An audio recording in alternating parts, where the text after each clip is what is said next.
There's a place at the bottom of the world where human beings simply do not belong. A continent of hostile, blinding white, where temperatures routinely drop to 100 degrees below zero, and the wind itself acts like a physical wall. In 1914, imperial powers were plunging into the mechanized slaughter of the First World War, but one man was looking entirely in the opposite direction. Sir Ernest Shackleton had set his sights on the last great prize of polar exploration, the first land crossing of the Antarctic continent. It was to be a journey of supreme glory. Instead, it became the most harrowing survival story in human history. Before Shackleton and his crew of 27 men even reached the continent, the ocean itself turned against them. The Weddell Sea froze early. The water thickened into slush, then into solid blocks, and finally into an inescapable continent-sized vice. Their ship, the Endurance, was paralyzed. They weren't just trapped, they were thousands of miles from civilization, with no radio, no hope of rescue, and the brutal, months-long Antarctic winter closing in. This is the story of men who watched their world be crushed to splinters, who stepped out onto a frozen ocean and refused to die. For 10 agonizing months, the Endurance drifted with the pack ice. The men lived in a state of suspended dread, enduring the total darkness of the polar winter. They played cards, exercised their sled dogs on the ice, and waited. But beneath them, the ice was restless. Millions of tons of frozen ocean were shifting, driven by unseen currents and massive pressure ridges. The ice didn't just hold the ship, it began to attack it. Imagine living inside a wooden drum that is slowly being crushed by a hydraulic press. The men would lie awake in their bunks listening to the ship scream. The timber shrieked, the rivets popped like gunfire, and the hull groaned with the sound of a dying animal. On October 24, 1915, the ice delivered its fatal blow. The pressure cracked the ship's keel. Water poured in. Shackleton, realizing the battle was lost, gave the order that every sailor dreads: abandon ship.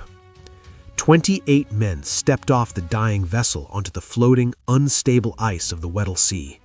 They managed to salvage 3 small wooden lifeboats, their tents, and whatever meager rations they could carry. A month later, they watched in silence as the ice finally crushed the Endurance completely, swallowing her into the black, freezing depths below. They were now castaways on a melting piece of ice, drifting aimlessly in the most violent ocean on the planet. Shackleton knew that panic was a deadlier enemy than the cold. He maintained an iron routine, but the reality was grim. They were drifting on an ice floe that was slowly shrinking. Their diet consisted entirely of penguins and seals. When the seals migrated, hunger set in. In one of the most heartbreaking moments of the expedition, Shackleton ordered the expedition's beloved sled dogs to be shot and eaten. There was simply no food left to feed them, and the men were starving. For 5 months, they camped on the ice, drifting hundreds of miles. But in April 1916, the floe began to split perfectly in two, right through the middle of their camp. The ice was breaking up underneath them. If they stayed, they would be dumped into the freezing ocean and die within minutes. Their only choice was to launch the 3 salvaged lifeboats into the treacherous, ice-choked water and make a desperate dash for land. For 7 days, they battled freezing spray, killer whales, and sheer exhaustion. They were soaked to the bone, suffering from severe frostbite and dehydration. Finally, they spotted land, Elephant Island. It was the first time they had stood on solid ground in 497 days. But their nightmare wasn't over. Elephant Island was a desolate rock, far outside any shipping lanes. Nobody was coming for them. If they stayed, they would slowly starve to death. Shackleton realized that to save his men, he had to attempt the impossible. Shackleton selected 5 of his strongest and most capable men. They took the largest lifeboat, the 22-foot James Caird, reinforced its hull with scavenged wood and canvas, and loaded it with 4 weeks of rations. Their goal?